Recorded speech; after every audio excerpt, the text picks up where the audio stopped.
William Pratt was a pioneer in the 1880s when he came by covered wagon to Kansas to settle in Colby, Kansas. He became a very strong entrepreneur as a pioneer. He started several businesses. He was a very successful businessman, and he was a cheerleader helping all the other businesses come to and grow in Colby. Dick Pratt never knew his grandfather, but yet he is almost a clone of that wonderful, amazing pioneer. It just comes from the heart. It comes from ancestors who believed in their community, who supported each other, who raised their children to have values and strength and a real pioneer spirit. And I think what I see in my father-in-law is a pioneer spirit in today's world.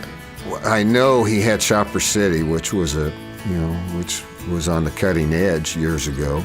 It was a big, huge department store, long before Walmart was ever here. He had a very, very successful, privately owned, family-owned drugstore. As the market began shifting and the corporate entities began coming, or the chain drugstores began coming into the market, he had enough foresight when the dynamics of the market was changing, as it has for many people, many businesses. He was able to maintain that all the way through for years. After the competition came in, I don't think it really affected him till he was time to, sell the company, sell the ground, and move on. He, as a business partner, was absolutely as good as it can get. I can recall when we bought the New England building, there were more dead pigeons in it than anything else. And he had the foresight, the optimism, so full of joy, and the belief that we could, in fact, turn it into a productive piece of property. And so when you look at that, Dick saw nothing but opportunity, and I saw nothing but dead pigeons. It was a fabulous, fabulous partnership. I think it's pretty telling that when we sold the New England building, the first thing the new owners did was ask if he would stay and continue to run the building. And that speaks volumes about the kind of leader that he has been, but he never wanted the credit. He had great customers that were loyal to him, and he just continued that because of the kind of person he is with the work ethic that he has. He loved Topeka. He was not a native of Topeka, but once he got here, he made sure that it was a better place if he could do anything about it. He wanted to be and wants to be a part of the Topeka community. He loves Topeka, and I think Topeka loves him. When Dick was chairman of the Chamber of Commerce, I remember he would require that we started every meeting by saying, "I love Topeka," and you had to sing and yell that. And as I've often thought over the last 20 years or so, how much better off we might have all been had we kept that message in our hearts and our feelings about the community.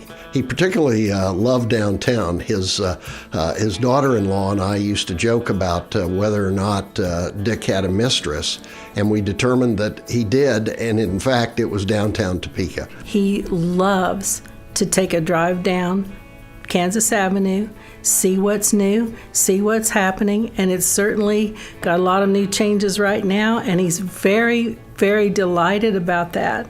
He had a love for it. He had a love for knowing what was going on, a love for being a part of it, and just a love for the community of Topeka. I would be remiss not to mention what a big cheerleader and fan Nancy was for Dick to be able to pursue this dream. They have a very deep love for each other. They've been partners all these years.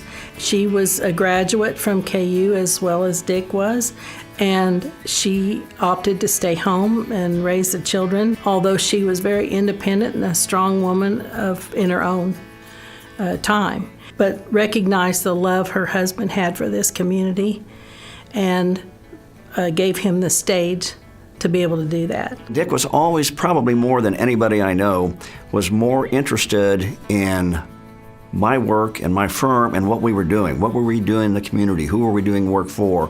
What were we doing to help make the community grow? He wanted to know how I was doing. He wanted to know if I was busy, how my business was. It was never really ever about him. And that's the neat thing about Dick Pratt. He's not an egomaniac, but he likes to make sure his friends are doing well. So I think that he has a very soft place in his heart for the children in the community and what Junior Achievement is able to do to help educate those children and give them the right direction to be entrepreneurs themselves. And that's how we'll keep this going. That's how we'll keep Topeka going.